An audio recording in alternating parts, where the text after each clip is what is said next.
It's Talking Reds, it's fixture release day, it's Neil Atkinson and it is John Gibbons, and we are excited to plot a 2025-2026, see what the champions are up to. And the first thing they're up to, John, is they're playing first. They're playing Friday night, they're playing Iriola's Bournemouth. Bournemouth are going to run at us, we're going to be fine, they're going to be disrupted, they've sold all the players. It's a good time to play them. It is, yeah, it is. I'm made up with home first. I'm made up with Friday night. A, because Friday night fixtures are great, and B, we can just go top straight away. Yeah, get that sorted out. And I just can't see anyone catching us, Neil. I just don't see them catching us. I think we'll be too far ahead before anyone else has played. Before they've even looked at it. Yeah, before they've even got the socks on. Them again? Yeah. The chasing. Yeah, it's like a sprinter getting into the stalls and just seeing someone run off. Yeah, and going, oh fuck's sake, I'm going to catch him. That's what the Reds are going to do. Now it's a great opening fixture. It's a home game, which is sort of what you want. Yeah, Bournemouth are tricky, but like you say, with them, being in a bit of a flux, not least because we've taken players off them, but it's the kind of team you fancy it'll take a little while to settle for them. So to play them early is good. So. Yeah, it's a great first fixture, and I love that we're up first. Yep, it's great that we're up first. It'll be so exciting, and it's the full-on beginning of the home of the champions thing. We haven't. Phone's gone everywhere there, John. It's the beginning of the home of the champions thing, which I think is, it's the thing that you want all the way through the season. Part of the joy of winning the league are the little things like seeing Virgil van Dijk at the end of match of the day lifting the title with Hansen. That'll be great. But it is that sort of, we kick off the new season at the home of the champions, all that sort of stuff. Yeah, they're putting the champions on first. That's why they've done it.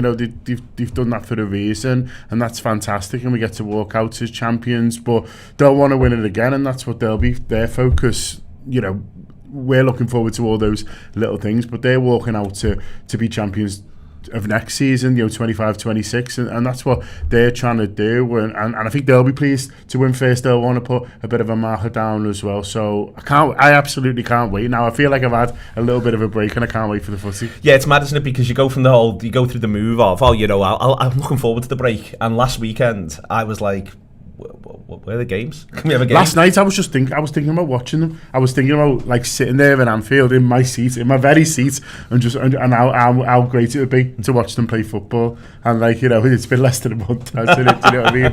But so by that time everyone should be raring to go. The Friday night factor always makes it a slightly better atmosphere. Evening games do. People have been enjoying it, and yeah, it is the whole of next season. I find there's just so much to look forward to, not least because obviously they're doing really exciting stuff in the transfer markets as well, but I think they were going to be absolutely raring to go come that Friday night. Absolutely. So we're going to run through the fixtures all the way through, John. Often when we do this we just pick a couple out, but one of the reasons why I want to go through it is, there's two reasons why I think it's important to go through it. One, I'm conscious we've gone live so early that this could be the first time people are hearing about some of them. The second reason why is because it strikes me that everyone's going to go, oh, I don't like that run, or that doesn't look quite right, or oh god, that looks like a tricky one.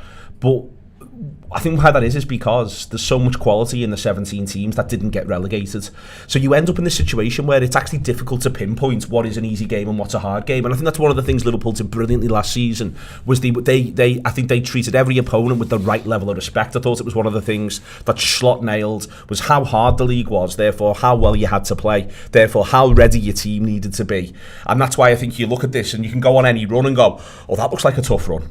Yeah, it's a hard league, isn't it? And there's no such thing as like an easy month anymore. In the past you might look at the fixtures and you look at 4 games in February or whatever and think, oh, well, they all look easy, that's a nice run. Or you look at the opposition and think, oh, they've got an easy sort of run there. That doesn't really exist in this league anymore. And even the teams have come up, like in your head, Leeds away is hard. Yeah. We won there 6-0 I think last time we played, but in your head, Leeds away is hard. In your head, Burnley away is hard. Everton are going to Leeds away first game Monday night, and I straight away as soon as I saw that went, God, a nasty one. I mean, it's not a good time to play Leeds, so it's also the opposite of the Bournemouth one really, because they'll be bang up for it again, sort of an evening one. So they've got the flip on that really. But I think even for those coming up right now, those fixtures look tricky. Now by the time we play them, depending on how they're getting on, it might look a little bit differently, and that's the same for all of them. But yeah, the teams are hard, and that's why teams will drop points, and that's why so many other teams who weren't Liverpool dropped points last season until we were drunk.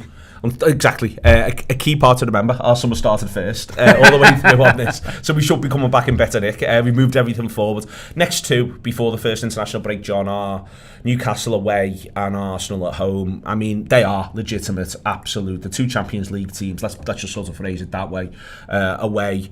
Arguably the team that you might feel as though are likeliest to push us close for the title at home, game 3. Again, I'm sort of fine with the time that we're playing them, and that they might not be quite as settled as they'd like by that point. You could say the same thing for us, I hasten to add. But what it means is, I don't think it's the worst thing in the world that the champions are on 7 points from 9, but if they're on from 9 we're going to be feeling absolutely fantastic. Yeah, I don't like the Newcastle one. That's one of the ones, there's some you like and some you don't, and that's the way it's always going to be. So I'm not moaning too much, but in isolation, that Newcastle fixtures I don't like, because you've got to remember that's going to be their first home game. Yeah. And so I think they'll be right up for it. And I remember this season, last season, whatever you want to call it, the season that's just gone, them getting Villa at home first and just tearing them apart, and they were absolutely brilliant. And that was a Villa team who were obviously tipped to do really well this season, and ended up actually doing quite well. But they've done very well the season before. They'd qualified for the Champions League, and Newcastle just absolutely battered them. And so I worry about them with the tails up, coming again off a really good season for them. They've qualified for the Champions League and stuff like that. We talk about we're looking forward to that Friday night seeing them for Bournemouth. It'll be the same for them really. So I think that Newcastle one is a hard one, and it is a tough time to play them. But Arsenal at home I love. Like Arsenal in the sunshine, I just feel like Robbie Fowler's going to score a hat-trick. No one knows quite how, but he is. He might break his record. He might do it even quicker. I mean, we probably need to be subbed quite quick after we get him on. Yeah. He's like, boss, I've got a big 6 minutes in me. I'll have the first 2 minutes to get some touches, and then I'll score a hat-trick in 4, and then we'll just call it a day. And I feel like Arsenal at home in the sunshine is great. And listen, Arsenal have got a really tough start. And, you talk about, you look at your own fixtures and sort of look at that, but Arsenal's first 6 is really tough. So there's a chance that we're going into that game able to do them a little bit of damage in terms of the league title. It is that sort of straightforward, and so I do like the Arsenal one on the flip. Come back then after the September international break, and they've got Burnley. Then it'll be a Champions League game, and then it's the derby at Anfield. John, that feels like, I can't quite remember a derby that early off the top of my head in recent years. Certainly one at Anfield that early. It's coming at you quick that, and Liverpool will have played their first Champions League game in the week leading up to it. So that's not quite as nice as you'd like. Yeah, it's in terms of home, it's the earliest home derby I can remember. Away one I do remember going all the way back to I think 2001, 2002 was it, where Reece scored, and that was in sort of late August, early September. The one where Gerrard shushes. That's all the same one. That's the same game. Yeah, and so that's a really early one. But as a home one,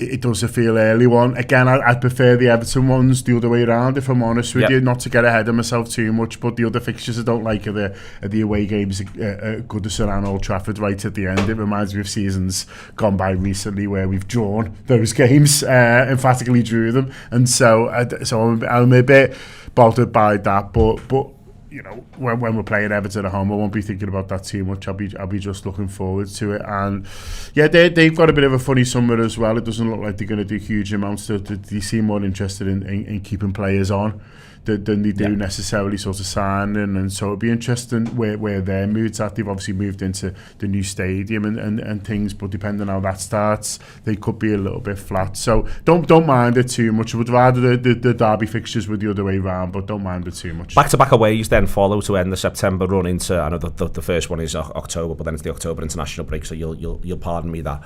There's going to be a Champions League game. It's very possible Liverpool are going to have 3 consecutive aways. Palace, it's toss of a coin, a Champions League game in Chelsea. They're big weeks and seasons when that sort of thing happens. Back-to-back aways, they have to happen to everyone at some point. So you've got to roll with the punches on them. 2 back-to-back in the capital. It's the best thing about it is Chelsea will be playing Champions League midweek as well. Yeah, it's going to be interesting how the manager approaches these Champions League group games this time, because we obviously came top last time, and it didn't really benefit us. I don't know completely financially to what it did. You hear sorts of different things, but we obviously got a tricky draw. And listen, for me, that was just bad luck, really, rather than anything. But they will be thinking about it and thinking, well, was there a massive benefit? Obviously, finishing in the top 8 means 2 less games, but then the teams who won it had those extra games, albeit in an easier league where they can obviously make 11 changes like they did before our game and still win the games. But and in the playoff, they got Brest home and away. Yeah, it's worth pointing out. Indeed. So travel wise and toughness of game wise, it's a bit of a gift for them. But I do think it's not quite the Champions League of old. You know what I mean, in terms of the importance on those games. I think Liverpool would always back themselves to muddle through the groups, somehow. And I think, generally speaking, as long as it goes pretty well, always sort of come in the top 8 because they're such a strong side. And so I'm not as worried about the Champions League element to those league fixtures as maybe it was in the past, where there's less games. You might have a tough group. You get a really good 3rd seed or even a good 4th seed that you get sometimes, and you think, fucking hell, we've got to go to Napoli or whatever. We might have to go to Napoli, but there won't be quite as much riding on it. You'd have thought, well, not at that stage, and you can pick your moments if you need to, pick your battle and go from there. Come back after that international break, and it's Chelsea. It's been Chelsea away. It's Manchester United at home, Brentford away, Villa at home, City away. So you got this run bookended by the 2 games against the Manchester clubs in there. Obviously, United won't have European football, so we're actually playing them at a good time coming off the international break. There's no advantage to either team. It's worth pointing that out. Probably be on the Sunday as well. Almost certainly be on the Sunday for travel and stuff like that, pushing all the way through. So that's obviously a big one at Anfield. But then again, you got to go to Brentford off the back of European games dropped in there as well. You're going to have to go to City off the back of a European game. I take your general point, you might be able to write 1 off or maybe 2 off, but you can't write them all off. So it will be, that could have fallen a bit nicer for us. But again, this is what we're all in it for. No, I mean, listen, there are extra games and you do need to consider them, but that's why he wants the strong squad, and that's why we're adding at the moment, we're bringing in extra players. He's talked about having 2 players for every position, and it looks now, the way they're operating in the market, it's not just 2 players in every position, as in like if you're choosing a backup, it's two absolutely belters wherever we can, and there's the players who are likely to leave, who the ones you've decided aren't at the quite level, and the players that are coming in, are real elite footballers, are real sort of best in their position, or in the case of Wirtz, best in any position in the world. And so I think there is a more deliberate attempt at the moment, I think, with this Liverpool squad to not just buy quality, but to have quality, real quality sort of ready to come in as well. And so I think the planning for this, for congested fixtures, the planning for more games, for more big games, and so I think we'll see a little bit more rotation next year than we did last year, because I think he'll feel that he'll have more players at his disposal that are able to sort of come in and out and not drop the quality. They get to the end of this run, John, and they'll have played 4 Champions League games, and they'll also have played the 4 other English teams that are in the Champions League. So they'll have played, by the end of this run, by the time we get to the 8th of November, that is 11 games in, they'll have played Arsenal away, Arsenal at home, Chelsea away, Newcastle away, and City away. We back the Reds. I just think if the Reds are anywhere near touching distance to the top when we get to the 8th of November, my God, they are sitting very, very pretty. If Liverpool are within 3 points of first, having gone to those places, played 4 Champions League games, got up to speed at the start of the season, then I'm just looking at the champs thinking, they're good to go here. Yeah, it's a really good point now, because there's 2 ways of looking at it. When you pointed that out, that occurred to me that, in terms of the start, I haven't fitted the Champions League games in yet with this sort of U-half, but that is, a lot, isn't it? You think, but 11th of November, did you say to have played 4 Champions League games and the 4? So you basically played 8 Champions League teams, in that time, and so and the 3 away from home you could do without in terms of the Premier League as well. So that's tough. That's a little bit unlucky. But like you say, the flip side is, well, if we're in good nick, if we're in a good position there, then you're ready to go. I think, especially with the World Club Championship, they'll be looking at those teams going away now and thinking, well, actually Chelsea when we play them might be pairing, they might be in sort of good nick, but how they looking in March? Yeah, and I think that's the thing for both Chelsea and City is how they're looking in March, April. So like you say, we don't necessarily need to be sort of striding away. It can be just handily placed. Yeah, there's also, do you know that we're coming back for pre-season a week earlier than Arsenal? That interesting, isn't it? We come back literally a week earlier. Arsenal's data's come out, and I wonder if this is part of, lads, you got to have your party. Yeah, you got to have some time off in May, and I wonder if that was almost decided with the leadership group. I can well imagine the manager almost saying, well, we can all take it a bit easy now if you don't mind, boys, but what that means is we're back in ahead of everybody else. We're back in 7th of July when everyone else is having one more week because they had to go to the end of the season. So that also bodes well in the context of hitting the ground running. Yeah, well, we played at the end of that first week, though. We were up in Preston, and so the straight into the games. And I think the players will want that. I think they'll want to come back early because, a lot of them will have had international football, and then we're away. It's nice, see the footballers are away and enjoying themselves and relaxing and looking much better than the rest of us in swim shorts. But I think, they'll be raring to come back. They'll be looking at the fixtures and thinking, can't wait for Bournemouth on the Friday, and they'll want to mean business. For these players, especially for the new ones, or they absolutely can't wait. I'm sure they'll be, chomping at the bit to sort of to pull on that red shirt and to get stuck in and to win stuff. And obviously, you've got to be a little bit careful with that because it's a long season, and so you need the players to rest for their sake as much as sort of anyone else's, really, for the teams as well. But I think they'll all want to come back. I think they'll all want to start strong because the very best players, they don't settle for just one. They want to win multiple titles, and they want to win and win again, and they know that's how you go down in history, especially at a club like Liverpool. Virgil van Dijk, he's getting the trophy off Alan Hansen. He's looking at him and thinking like, oh yeah, great, I've won 2 league titles. Like, he's forgotten to. Do you know what I mean? Like, you ask him how many leagues he's won, and he'll be trying to sort of remember all the years and things like that. I think it's 8 for Hansen, or even 9.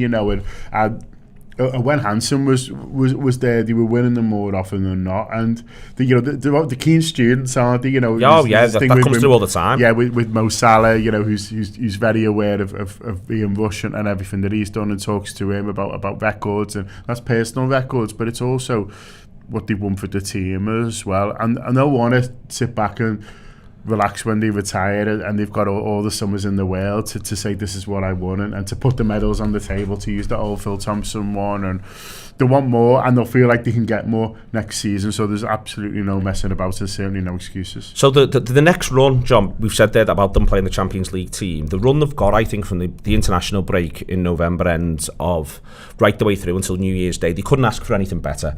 That's not to say it's easy. It's Forest at home, which we lost last season. That's the first one back. But then it's West Ham away. Then the first league midweek of the season is Sunderland at home. Then it's Leeds United away. Then it's Brighton at home on the 13th of December. Now, there's a marker for that. I think that'll be Salah's last game before going to AFCON. And then it's Spurs away, Wolves at home, and Leeds United at home. That takes us through to the turn of the year. That run, we've seen in the past, Jurgen's teams were great in coming off the back of the November international break into December. That's often when you'd suddenly look at Liverpool and it'd go win, win, win, win. You couldn't ask for kind of fixtures. Forest at home, West Ham away, Sunderland's home in the midweek, Leeds then away, Brighton at home, Leeds away at the end of a 3-game week, I'd point out, Brighton at home, Spurs away, Wolves at home, Leeds at home. That takes us through until the New Year's Day, and it's not going to be good without Salah. The first 3 we're going to miss Salah for there are going to be Spurs, Wolves and Leeds. But I'll say again, Liverpool should be able to beat Spurs, Wolves and Leeds, no matter how well Thomas Frank's doing without Mo Salah. Yeah. One of the best things about last season, and one of the best things about any team that does well, really, is different players coming to the party at different times. And you saw that last year. Salah gets the most goals and he's fantastic, but there's months where Gakpo's brilliant. Nunes even has his big moments. Jota gets that big goal of Forest that felt absolutely huge, and so Diaz has the explosion at the start and then a really good end to the season as well, when the others are maybe tailing off a little bit, and so that's what you need. Being without Salah completely isn't ideal, but even if he was here for the whole season, they'd be 4 to 6 weeks periods where he's not quite the Mo Salah that he sort of can be, you know, at his explosive best. You know, players have quiet months. He's going to have a very quiet one for Liverpool because he's someone else. And so in those moments, it needs someone else to step up. And you can still pick 11. And again, to go back to the point on the strength of the squad, that's what they're looking at the moment. They're looking at every eventuality. There might be AFCON, there might be injuries, there might be fatigue, and thinking, well, how do we shuffle it around to make sure that we're still as strong as we won't be? And so, you know, we don't want another case where, you know, there's a big final against Newcastle and they look like they've got more energy than us, and I think that's what they want to stop. And so they'll have a plan for it, they know about it, they know where it comes. They'll have a plan for Egypt to go deep because they tend to. They've got, you know, we've seen from this tournament now, they've got the best club side in Africa and have done for a number of years. A lot of those players will be in the squad with the international guys, you know, like Mo Salah, but not just Mo Salah. You've seen Marmoush and his impact that he's made for Man City so far. So I'm not saying they're guaranteed to get to a final, but Liverpool need to think about it. Realistically, John, because of when the way the tournament's structured, they'll almost certainly get to the last 16, and that's going to rule Salah out of the next two as well, which is Fulham away and Arsenal away midweek. And that's the one where it stings. I think it is that little pair. If they get to the final, or even if they get to the semi-final, to be honest with you, the next league game is the 17th of January, which is against Burnley at home. And I don't think Salah will play that game either, even if they've got to a quarter-final. I think the club will want him to have a little bit of a rest. He could theoretically get back for it. And also it's Burnley at home with the greatest of respect. So I think Liverpool will just sort of have that written off. But it's those two, isn't it, back-to-back. Fulham away, where we get beat last season, and Arsenal away, you know, again, could well be our biggest challengers. Yeah. Just to point on the games between Christmas and New Year's Eve, that is a real gift, and that to have them both at home, and home teams who I think will finish in the bottom half of the table, I think is a real gift, because there's no travel, everyone's at home, you just sort of, you know, get to turn up and play. That is a massive gift, especially without your best attacking player, the best attacking player currently. We'll see if we're still saying that by that time, but who the person who has been our best attacking talent. So those two are a real gift. I am slightly miffed that we're not playing on Boxing Day. It feels like a trick to have to spend time with our families, which some will get pulled forward. It's fine. Well, they'll be better.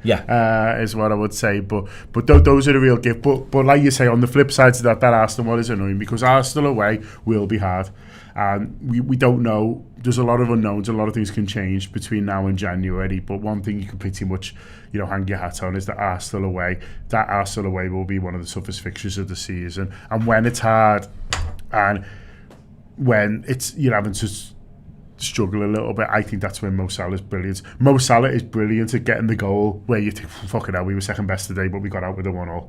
He's brilliant at getting that goal. He's got it so many times. He got it at Arsenal last year. He's got them at the Etihad. He's got those goals plenty of times, and that's what Mo Salah's brilliant at. And listen, we might go there and tear them apart and batter them, and we might go and, you know, get a half-fought 1-0 or whatever happens. But I think it'll be tough, and that's where Mo Salah, I think, really earns his money, and that's where he's someone, well, I mean, he earns his money more weeks than most people, but I think that's where those goals are the ones he's really, really good at, as well as the 3-0 hat-tricks against, you know, tough teams at home. I think, yeah, that's the shame for me. It is a shame he's missing that one. It is indeed. Then after that Burnley game, they've got back to back. Well, they've got to go away to Bournemouth. Then they've got Newcastle at home. Then they've got City at home. It's the flip of the earlier fixtures, and we said about playing these Champions League teams away at that stage of the season. Those two back to back, they'll feel massive at that point of the season. But this is where, you know, if they had been in good nick when we got to that point we talked about earlier on in November, this is where there's a little bit of payback from Liverpool's point of view. We're bringing people to our place, and we've got to hope that we can, you know, we can make that count. Yeah, and it's, you know, we don't know what situation Liverpool are going to be in. They might be 10 points clear, they might be 4 behind. But I remember looking at it last year and looking at those home games, you know, home against Arsenal, it felt like, well, they've got to come to us. And in the end, it didn't matter. We'd won it. In the end, they had to give us a guard of honour. But I remember looking at that, you know, game and thinking, well, I'm glad they've sort of got to come to us in that period. And, you know, rather than the other way around. And so looking at these home games, like you've said there, you know, the tougher games, but they've got to come to Anfield. You know, you've got to look at it the other side and think, well, they're doing these podcasts or whatever now, the videos, and looking at it and thinking, fucking hell, we've got to go to Anfield then. You know, that's going to be hard for them. That's going to be their hardest game of the month or of the period or of the whole running. And so, from a Liverpool point of view, let's hope those games are massive. because that, I mean, we're right in it, and I fully expect to be, and I think the club fully expect to be as well. Yeah, 100%, could not agree more with that. All really, really fair with John, on that. Bit of a Mickey for those of us who are obsessed with schedules, John, is that they've thrown in a little February midweek. That whilst we had them last season, other teams didn't. We were only meant to play 3 games in February last season. They've lashed a midweek in there away at Sunderland straight after that City game. And then there'll be the 4th round of the FA Cup, and then the 21st of February they'll be going to Nottingham Forest, and then it's back for West Ham United at home, and then they'll have themselves a midweek game against Wolves, which was to be expected, and then it'll be another FA Cup game, the 5th round then after then. Again, that is Sunderland away, Forest away, West Ham at home, Wolves away, 3 aways, but to your point from earlier on, and I'm going to include Nottingham Forest in this, which some people might feel like a bold shout, but I feel like it's likelier that all those sides finish in the bottom half than anything else.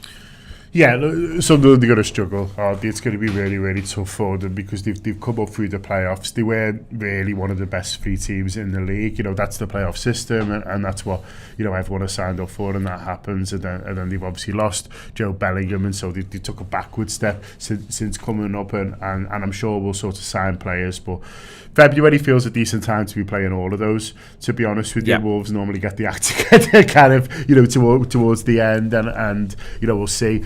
There's question marks around all those teams really. You know, Forest, can they sort of follow it up? Sunderland, you know, how are they going to do? What team are they even going to have? And Wolves have obviously lost Kuna. They generally recruit well, but you can't keep doing it.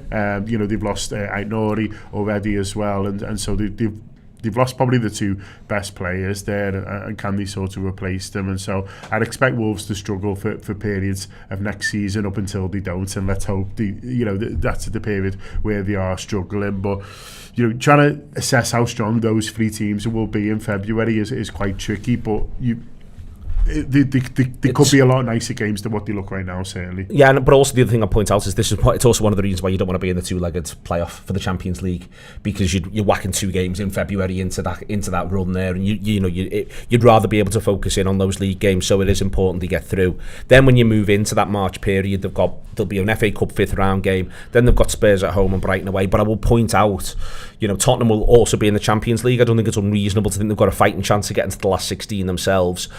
Liverpool, though, will be playing the last 16 of the Champions League. We're optimistic, at least. That will be the case. That's where I'm when we had Paris Saint-Germain last season. So, you know, you do want to make sure you're handily placed then, because this is when it really heats up. Last 16 of the Champions League is when it'll really heat up, going into that March international break. And if they've gone through in the League Cup final will be the 21st of March.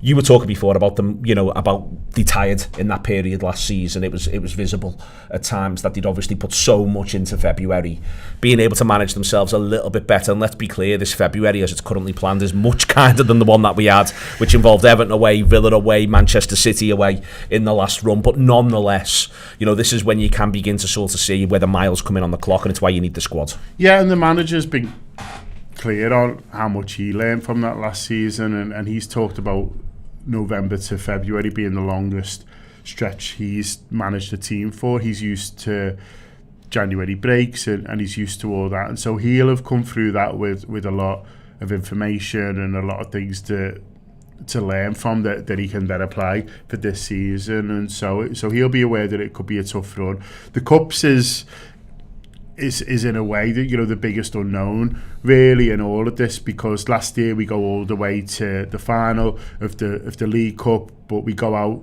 early of the FA Cup and relatively early for the size, a club of Liverpool size, of the Champions League as well. This year it could be completely flipped, you know, with the teams that he picks in the League Cups, and with the, you know, with draws and things like that. You know, we could go out in, you know, first game in this one, but get all the way to the FA Cup final and go much deeper in the Champions League. I expect us to go deeper in the Champions League because like you say, Neil, for a club of Liverpool size, it's almost harder not to get to the last 16 really. So chances are we'll go further in the Champions League. And so those are things that we need to consider really when you're sort of looking at it, is that this season, the next season is likely to be different to the last one in a few different ways. But I think in the way it might be most different, it is these other cups really, because it could end up completely flipping, and then I think March to May is going to be very different. Put it that way. Well, let's talk about that then. That's the run-in. So they come back off that March international break. If they're not in the FA Cup, because the FA Cup quarter-final will be the first weekend back, or at the weekend of the 4th of April,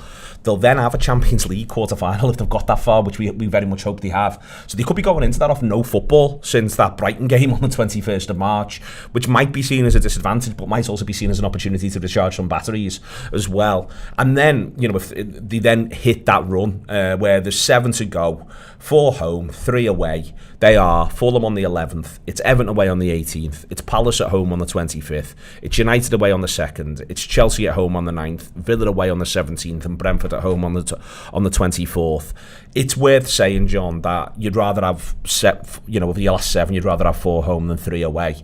They are 3 difficult away games. There's every chance Villa have got something they're desperate to play for, and regardless of what they've got to play for, in a way, almost if they've got nothing to play for, Everton and Man United would love nothing more than their cup final towards the end of the campaign being trying to trip Liverpool up. Yeah, Villa will be fighting for something, whether that's Champions League sides, or Europa. You fancy they'll be fighting for something. Yeah, the United and Everton ones, I really don't like being that late, because we've had that a couple of times over the last few years, and it's not gone particularly well for us. You think of sort of Klopp's last season, during those games, there was a couple of times I think 21-22 as well, or maybe the season, one of those anyway where we don't do it. I think actually you're going back a bit later, 18-19, where it's 18-19. They draw at both. They draw at both of those fairly late in the season. And listen, that's a different manager, Klopp's record 5-0 aside wasn't great at Old Trafford, and then Arne Slot goes their second away game and batters them 3-0, and so it's different managers, different times, fairly different squads, but I'd rather not have those. Like you say, the problem is with going there sort of later in the season is no matter what's going on in their season, the big games.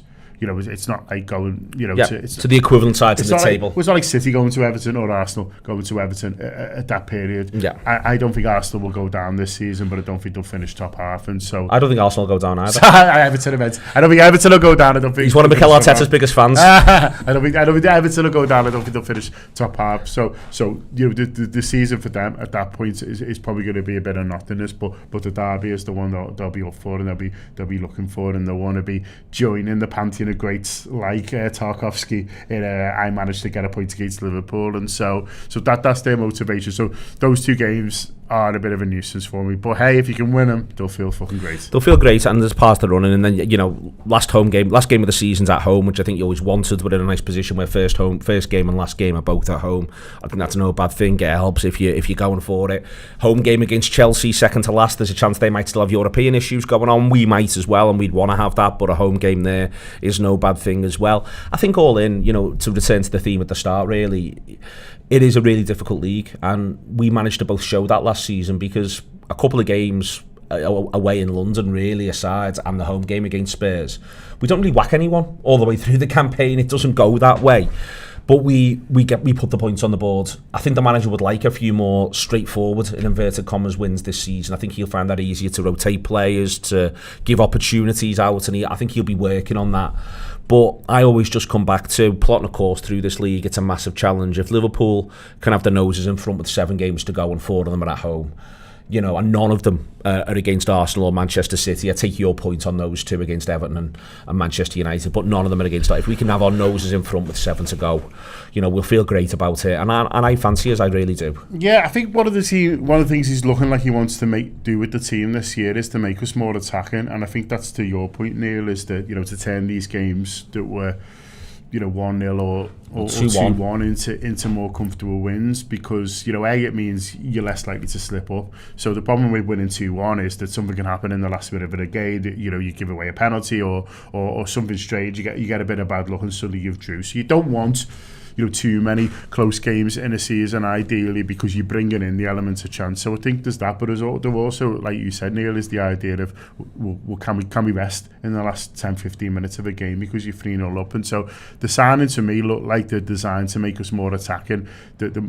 and I think they want to make us more attacking so we can put more of these teams that we should be beating absolutely to the sword. And so, Florian Wirtz, depending on where he's going to play, I think a little bit, makes us more attacking in theory, but I think he just looks like a bit of a bully to me. Do you know what I mean? Like, there's been a bit of talk about, he's only got so many goals against Bayern Munich and things like that. Listen, I think he'll be good, he'll be fine in big games, but I think he'll just batter teams at home who are like, right, we're set against this side, and suddenly he's running right through the middle and they don't know what to do with him. And so I don't mind him be it having an element of flat track bulliness to them, because there is quite a bit of flat track that goes on in terms of winning league titles. And so I think he adds that. I think he adds goals, in games where you fancy him to sort of score in. But the fullbacks is obviously the biggest game changer in terms of what he looks like he wants to do with the dimension he wants to add, really. And I think with the style of players that we're going to be buying, I think you will see. I don't know if we're going to be a better team. I hope we're going to be a better team. We'll have to wait and see. But what I do think will happen is that there'll be a few more of these bigger scores you're talking about. Excellent stuff. That is the way in which you plot a course through the season. Brentford at home is great on the last day. Can't wait for the pint with Billy. We won the league. That's going to be incredible. I was thinking exactly the same thing. Yeah. Billy bouncing around Liverpool for 3 days before and being everyone's best mate, welcoming the champions. Clapping the trophy lift. I hope they qualified for Europe. Got themselves sorted out. We're all of us having a fantastic time. That's what it's about all the way through. The season opens itself up. You can plot a course, and if you're anything like I am, you manage to get approximately 95% of the games right. Not necessarily the fixtures, just literally when they're going to fall. That's how I mark myself at this time of year, John. I haven't done the schedule for next season already. I was 95% this year. They just threw that Mickey in February, an additional midweek in February, and we'll go from there. All of it's fantastic. All of it you can share through the Anfield Wrap. Every preview, every review, everything that you need around every single big match, every single transfer, everything Liverpool are doing. The pre-season starts against Preston and it goes all the way through until the Community Shield, and then we'll be ready to go against Bournemouth. The Reds will be ready to go. You'll be ready to go. Come and share the journey with us. See you later. I know.